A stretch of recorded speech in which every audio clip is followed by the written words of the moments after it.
Hello दोस्तों, जय हिंद। उम्मीद आप सब लोग मस्त होंगे और अपनी पढ़ाई में व्यस्त होंगे। आज आप सभी को लाभ हानि का पाठ तीसरा बताएंगे और एकदम ट्रिक से बताएंगे ताकि आप सवाल को देखते ही हल कर लें। तो आइए समझते हैं। और हम एक और बात बताएंगे कि अगर क्रय मूल्य न भी पता रहे तो आप कैसे ज्ञात कर सकते हैं। तो आते हैं और सबसे पहले क्वेश्चन पर और देखते हैं कि आपका पहला क्वेश्चन क्या है। जरा देखिए क्या करा है कि एक वस्तु को 5% की हानि पर 1235 में बेचा गया। हानि हुई 5% की, 1235 में बेचा गया। तो क्या कर रहा है, इसको चाहिए 10% का लाभ चाहिए भाई इसको। अब जरा बताइए कि अगर 5% की हानि हुई होगी, तो इसका मतलब है कि 1235 रुपये में बेचा गया होगा तो 95% ही तो 1235 के बराबर होगा, क्योंकि हानि हो गया 5% और हमारा जो क्रय मूल्य होता है वो होता है 100%। वैसे हम क्या करते, 1235 में सबसे पहले हम क्रय मूल्य ज्ञात करते, फिर क्रय मूल्य के बाद से तब जाकर के हम 10% का लाभ देते। लेकिन यहां देखिए क्या करना है, 95% बराबर डायरेक्ट आपका आ गया 1235, क्योंकि 5% का लॉस हो रहा है। आपको चाहिए 10% का लाभ, इसका मतलब 110% हमको बराबर कितना, तो 95 बराबर अगर इतना तो 110 बराबर कितना, तो 110 तिरछी तिरछा गुणा कर देंगे और वही आपका आंसर आ जाएगा 19 पच्चे 95। और ये 19 छक्का 114 और 5 19 पच्चे 95, ठीक है ना। और ये इससे कट जाएगा, इसी को काट दीजिए, 5 का नाम 5 तिहाई 15, तो आपका आ गया 110 गुणे 13। तो इसका जब इसमें गुणा करेंगे तो आपका आ जाएगा 143 यानी 1430 रुपया। तो आपने क्या किया, देखिए 5% का हानि हो रहा था तो 1235 रुपया, इसका मतलब 95% बराबर 1235, तो 110% का मान ही तो पूछ रहा था कि लाभ चाहिए, तो 110 का मान हमने ज्ञात कर लिया। क्रय मूल्य हमको निकालने की जरूरत नहीं पड़ी, लेकिन अगर क्रय मूल्य निकालने की जरूरत पड़ती तो हम 100% बराबर निकाल लेते कि 95 बराबर इतना तो 100% बराबर कितना, तो क्रय मूल्य निकल जाता। ठीक है, तो ये हो गया जो आपको बोले ना कि क्रय मूल्य अगर आपको ना भी पता हो तो भी आप ज्ञात कर सकते। लेकिन कैसे सवाल, जब हानि या लाभ दिया हो और विक्रय मूल्य दिया हो और फिर हानि या लाभ पूछे और विक्रय मूल्य पूछ रहा हो, तो ऐसे क्वेश्चन। जैसे अगला क्वेश्चन फिर देख लीजिए, देखिए क्या करा, 2400 में बेचने पर 25% की हानि हुई ना हानि। जब 25% की हानि हुई होगी तो 75% बचा होगा और यही 75% है 2400 रुपए के बराबर। और क्या करा, तो बताओ 25% का लाभ प्राप्त करना है तो 25% का लाभ हुआ 125 ना होगा, 125 ना होगा, इसमें 25 का माइनस हुआ है, हमें 25 चाहिए इसमें प्लस। तो ये बताइए 125 होगा तो 125 का गुणा कर देंगे 2400 में, अब बटे 75 कर देंगे, 25 तिहाई हो जाएगा 75, 25 पचे 125, 3 अट्ठे तो 8 पचे 40 यानी 4000 रुपया विक्रय मूल्य होगा। कब, जब हमको 25% लाभ चाहिए तब। क्लियर। तो ऐसे सवाल हैं, तो जरा देखिए इसमें कहाँ क्रय मूल्य निकालने की जरूरत पड़ रही है। और अगर फिर से बता रहा है अगर क्रय मूल्य निकालने की जरूरत पड़ती तो फिर हम 100% निकाल लेते। 75% बराबर 2400, तो 100% बराबर कितना, तिरछी तिरछा गुणा कर देते, क्रय मूल्य भी ज्ञात हो जाता। तो ये हो गया दूसरा प्रश्न। अब चलते हैं तीसरे प्रश्न को समझते हैं और एक आध प्रश्न और ले लेते हैं ताकि आप एकदम क्लियर हो जाइए ऐसे सवाल पर, ठीक ना।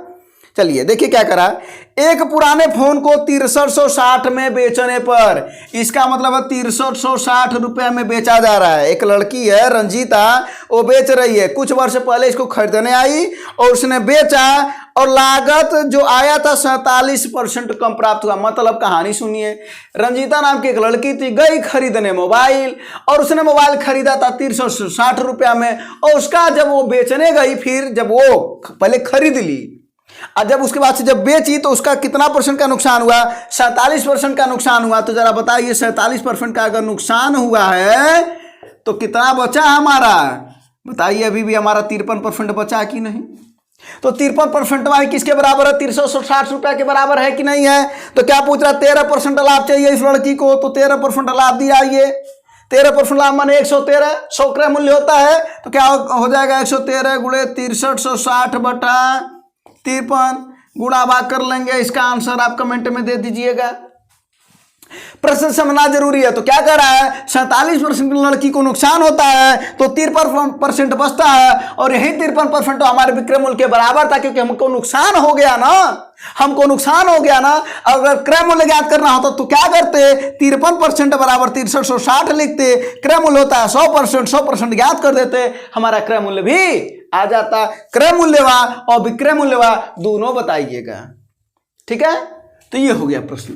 तो देखिए यहां पर कहां क्रय मूल्य निकालने की जरूरत पड़ रही है, डायरेक्ट हम विक्रय दे रखा है तो विक्रय से हम विक्रय को निकाल ले रहे हैं। बोलिए कोई दिक्कत हो रहा है क्या? अब चलते हैं अगले प्रश्न पर और देखते हैं। अगला प्रश्न देखिए, अच्छा प्रश्न है, समझिएगा, जल्दीबाजी करेंगे तो चला जाएगा। देखिए क्वेश्चन बड़ा है, 2 लाइन में लगाएंगे मात्रा। आप जरा देखिए क्या करा है। पवन ने एक वस्तु 12.5% की हानि पर बेच दी। मान लेते हैं एक लड़का यहां पर पवन खड़ा है और 12.5% की हानि पर इसने बेच दी। अच्छी बात है भाई, बेच दिया, इसको हानि हो गया, ठीक है। फिर कह रहा उसने वो 56 रुपये अधिक में बेची होती तो उसे 22.5% का लाभ होता। अब मान लेते हैं लाभ इधर इसका 22.5% का लाभ है इसका, और यही जो इतनी दूरियां है अगर बात करें तो यही 56 रुपया की दूरी के बराबर है। तो ये बताइए, इधर हानि हो रहा है, ये लाभ हो रहा है। हम आपको बोले थे कि हानि और लाभ होता है तो दोनों को जोड़ लेते हैं, और वही 56 के बराबर है। तो जरा जोड़िए, 12.5 को जब 22.5 में जोड़ेंगे तो आपका आ जाएगा 35। हाँ, अब 35 का मान ही कितना दिया है, 56 दिया है कि नहीं? क्यों? क्योंकि यही दोनों का अंतर 56 के बराबर है। तो हम क्या करेंगे, लाभ और हानि होता है तो जोड़ लेते हैं, लाभ लाभ रहता तो घटा देते, हानि हानि रहता तो घटा देते। तो हमने दोनों को जोड़ लिया, उसी को बराबर कर दिया 56, तो 35 बराबर 56 आ गया। अब देखते हैं इसको क्या चाहिए। ये कह रहा हमको चाहिए 25% का लाभ। हम क्रय मूल्य निकलवा नहीं करेंगे तो 125% बराबर कितना, तो क्या हो जाएगा, वो 56 गुणे 125 बटा 35, 5 सत्ते 35 और 5 दूना 10, 5 पचे 25, 7 अट्ठे 56, 25 अट्ठे 200। 200 रुपया क्या हुआ, 25% जब वो लाभ पाना चाह रहा है तो उसे 200 रुपया में बेचना पड़ेगा, विक्रय मूल्य हुआ। अगर क्रय मूल्य ज्ञात करते तो क्या करते, 35 बराबर 56 तो 100% निकाल लेते, और वही 100% जो आता वही हमारा आंसर हो जाता। क्या निकाल के दिखा दें? चलिए, 35 बराबर 56 तो कह रहा 100 बराबर कितना, तो 100 गुणे 56 बटा 35, 5 सत्ते 35, 5 दूना 10, 7 अट्ठे 56, 8 दूना 16, 160 रुपया। 160 क्या हो जाएगा, क्रय मूल्य, और जब उसको 25% लाभ चाहिए तो 200। लेकिन बताइए कहीं हमें क्रय मूल्य निकालने की जरूरत पड़ी थी क्या? ये तो हम आपको समझाने के लिए क्रय मूल्य निकाले हैं। तो बस यही सवाल था, सवाल को समझना था कि हानि हो रहा था, लाभ हो रहा था, दोनों का अंतर दे रखा था, हमने वो निकाल लिया अंतर, और उसके बाद से 100% होता हमारा क्रय मूल्य। हमको चाहिए 25% का लाभ, तो लाभ जब चाहिए तो 125% चाहिए, तो 35 बराबर 56 तो 125 बराबर कितना, 200। क्लियर? तो ऐसे सवाल है। तो वही हमने आपको बोला ना कि अगर क्रय मूल्य आपको नहीं निकालना है तो मत निकालिए, फिर भी आप विक्रय मूल्य निकालिए ऐसे सवाल में, है ना। चलिए अगले सवाल को देखते हैं। कह रहा 925 में खरीदा गया एक खिलौना 16% की हानि पर बेचा गया, खिलौने का मूल्य बताइए। लो भैया विक्रय मूल्य। कह रहा है 925 में खिलौना खरीदा गया है, तो खरीदा गया मतलब क्रय किया गया है, क्रय होता है 100%, तो यही पूछ रहा है। तो 100% बराबर 925 बताइए, दे रखा है कि नहीं दे रखा है? दे रखा है ना। तो 100% बराबर 925, तो क्या पूछ रहा, 16% की हानि, तो 16% की हानि माने 84 ना बचा, तो 84 बचा, तो क्या हो जाएगा, 84 गुणे 925 बटा 100, तो 25 चौक को 100, और ये कितना हो जाएगा भाई, 25 तिहाई 75 और 25 सत्ते, है ना। और है देखिए 4 दूना 8, 4 1 यानी 21 गुणे 37, 35 का 21 में गुणा कर लेंगे तो कितना हो जाएगा, 1 सत्ते 7, 1 तिहाई 3, 2 सत्ते 14, 2 तिहाई 6, 1 7, 7 7 777, इसका मतलब हुआ कि जो आपकी हानि होगी वो 770, माने आपको कितने में बेचना पड़ेगा, 777 रुपये में बेचना पड़ेगा और आपको हो जाएगी 16% की हानि। हुई ना? बस तो ऐसे सवाल हैं। तो 777, इसका आंसर हुआ 777,777। अगला सवाल देखते हैं। देखिए सवाल बड़ा है लेकिन इसको भी वैसा लगाया जाएगा। देखिए जरा सा, एक मोबाइल का विक्रय मूल्य 7500 दिया। बस इतना ध्यान देना है कि दिया क्या है, इतना ध्यान देना है कि दिया क्या है। कह रहा है एक भी मोबाइल का विक्रय मूल्य 7500 है जो 50% के लाभ पर बेचा जा रहा है। 50% के लाभ पर बेचा गया होगा तो 150 बराबर 7500 ना हुआ होगा। अगर 50% का लाभवा पर जब बेच दिया गया तब ना 7500 दमवा है उसका, तो इसका मतलब 150% विक्रय मूल्य हो गया। तो 150 बराबर 7500 हुआ कि नहीं। अब जरा देखते हैं अगला सवाल क्या पूछ रहा है। एक ग्राहक ने सेल्समैन से कुछ छूट मांग की, ठीक है, लेकिन सेल्समैन ने सख्त हिदायत दी कि मोबाइल पर 35% के लाभ से नीचे नहीं बेचना है। माने उसको चाहिए 35% का लाभ, माने 135। बोलिए हुआ कि नहीं। तो 135 का उसको चाहिए लाभ। तो क्या कर रहा है बताओ, कितना विक्रय मूल्य में दे पाएगा, माने कितने रुपए में बेच पाएगा। अब जरा आपको एक बात समझना था, 50% लाभ अगर हुआ तब ना 7500 हुआ, तो 150 बराबर 7500, तो 35% का हमको लाभ चाहिए, क्रय मूल्य निकलवा नहीं करेंगे तो 135 फिर से वही तिरछा तिरछा, इतना तो कोई छोटा सा लड़का कर देता है, बटा 150, ये इससे कटा 15 9 135 और 9 पर 8 जीरो लगा देंगे, 9 पचे 45, 4 आया 9 7 63 4 67। बताइए आपका आंसर आया कि नहीं आया। 6750 रुपया में बेचना पड़ेगा तो 35% का लाभ होगा। अब 50% का लाभ चाहिए था तो 7500 में बेचा।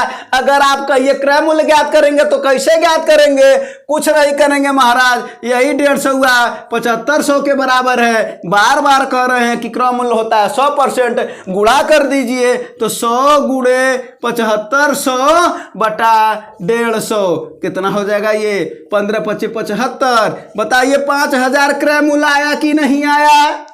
क्रय मूल्य 5000 है, लेकिन हमको क्रय मूल्य की सवाल में जरूरत नहीं थी, हमको पूछ रहा था विक्रय मूल्य ज्ञात हुआ कि नहीं हुआ। 6750 हुआ ना, कहाँ क्रय मूल्य ज्ञात करने की जरूरत पड़ रही है। क्लियर है। जब ऐसे सवाल में लगाएंगे, सवाल को जब ऐसे लगाएंगे ना एग्जाम में, तब आपका सिलेक्शन श्योर है होगा। चलिए अगले सवाल को देखा जाए। देखिए क्या कह रहा है, कह रहा एक दुकानदार 60 में 100 संतरे खरीदता है और 15% परिवहन पर व्यय करता है। ध्यान से समझिएगा, 60 रुपया में खरीदता है अब 15% परिवहन में, तो 60 रुपया का सबसे पहले 15% निकाल लेंगे ना। काहे, क्योंकि सबसे पहले तो 60 रुपया में क्रय किया प्लस परिवहन पर भी खर्चा कर रहा है। जरा समझ लीजिएगा इस सवाल को। तो परिवहनवा पर खर्चवा कितना कर रहा, 15% का खर्चा कर रहा है ना, तो 60 का 15% हमको निकालना पड़ेगा कि नहीं, निकालना पड़ेगा ना। तो ये इससे काट देंगे, 2 पच्चे 10 कितना, हाँ 2 तिहाई 6 और 5 तिहाई 15, 3 त्रिका 9, यानी 9 रुपया कितने पर खर्चा कर रहा परिवहन पर, तो 60 रुपया ही और 9 रुपया ही कुल हुआ 69 रुपया। बताइए हुआ कि नहीं। इसका मतलब है खरीदा तो 60 रुपये में था, लेकिन उसको लाने में 9 रुपया का खर्चा बढ़ गया, तो कुल उसका 69 रुपया में पड़ गया। दमवा 69 रुपया हो गया, बिल्कुल हो गया 69 रुपया। अब कह रहा है उसको चाहिए 20% का लाभ। 69 का अगर उसको 20% का लाभ चाहिए तो बताइए क्या दिक्कत है, कोई दिक्कत है इसको ज्ञात करने में। तो इसको आप ज्ञात कर लेंगे और इसका जो आंसर आ जाएगा वो आ जाएगा 82.8 रुपया। ठीक है, ये गुणा कर लेंगे, बस ऐसे से काट देंगे। उसके बाद से 69 और 12 का गुणा कर दीजिएगा, एक अंक पर 0.5 लगा दीजिएगा, 828 गुणा आएगा। तो आपको समझना क्या था, यहां पर थोड़ा सा उसने क्या कर दिया कि 60 रुपए में खरीदे, परिवहन पर हमने 15% खर्चा कर दिया तो 69 रुपए आया। तो 69 पर हमको चाहिए 20% का लाभ। तो अगर हम चाहते तो हम ऐसे भी लगा सकते थे कि 100% बराबर है 69, 100% बराबर 69, तो हमको चाहिए 20% का लाभ। तो 120 बराबर कितना, तो 120 गुणे 69/100, बात वही आ जाता। देखिए, है ना। तो क्लियर। चलिए अब चलते हैं अगले सवाल पर और फिर समझते हैं कि आपका अगला सवाल क्या है भाई। अगला सवाल इनका क्या है। हाँ जरा देखिए, गेहूं और मसूर खरीद रहा है। कर आप 5 किलो गेहूं, देखिए यहां पर है गेहूं और यहां पर है मसूर, ठीक ना, मसूर का दाल सुने ना। तो गेहूं अब कितना है, 5 केजी है, मसूर कितना हो 10 केजी है, बहुत खरीद रहा है। कह रहा है 70 रुपया और 80 रुपया प्रति किलो है यह 70 रुपया है यह 80 रुपया 1 किलो का दाम। तो अगर कुल दाम निकाल लिया जाए तो हई हो जाएगा 350, बताइए होगा कि नहीं। हई हो जाएगा 800, माने आपको कुल 350 रुपया यहाँ पर लगा, यहाँ जो 800 रुपया लगा, बताइए लगा कि नहीं। इसमें तो नो डाउट है। आप ही जाते 5 किलो गेहूं खरीदना और 1 किलो गेहूं का दाम अगर 70 होता, बहुत महंगा गेहूं है वो, तो अगर 1 किलो का दाम 70 रुपया होता है तो 350 रुपया हो जाता है ना। अगर यहाँ पर हो जाता 80 रुपया, अरे हाँ 80 रुपया दाम है तो 10 किलो लेना है तो 800 रुपया, बताइए लगाया कि नहीं लगाया। तो हमने इतना लगा लिया। अब देखिए क्या करना है, कह रहा है बिक्री करने पर इसको बेचना है, कह रहा है 10% लाभ गेहूं पर चाहिए, उसको गेहूं पर चाहिए 10% का लाभ। तो बताइए 110 न हो जाएगा, हो जाएगा कि नहीं। और इस पर कितना चाहिए, इस पर चाहिए 20% का लाभ इसको, तो ये 120 न हो जाएगा। तो क्या पूछ रहा है, तो बताइए सभी चीजों का विक्रय मूल्य कितना होगा, माने दोनों को मिला करके। तो सबसे पहले अलग ज्ञात कर लीजिए, इसका 10% लाभ 110 आ गया। ई देखिए इससे कट गया तो 35 दाम 350 और 350 में 35 जोड़ेंगे तो 385 आया। हई देखिए ये इससे कट जाए 12 96 960 आया, है ना। तो ये बताइए 960 और 385, जब दोनों को जोड़ लेंगे 960 और 385 तो 5 और 8 6 14 और 9 3 12 1 1345 रुपया आपका सभी खरीदने पर आएगा। तो क्या दिक्कत था इसमें, दो चीजें अलग अलग खरीदे थे, लाभ इसमें 10%, उसमें हुआ 20%, दोनों को अलग अलग निकालिए और दोनों को जोड़ करके पूछ रहा था 1345 हमारा आंसर आ गया। बोलिए यहां तक कोनो झंझट नहीं है। अगला देखिए, कह रहा एक खराब वस्तु है खराब, कह रहा उसका मूल्य है 1200, वस्तु है खराब और उसका मूल्य दिया है 1200 रुपया, माने मूल्य दे रखा है। को 15% हानि पर बेचा जाता है। भाई इसको 15% हानि पर बेचेंगे तो 85 न बचेगा।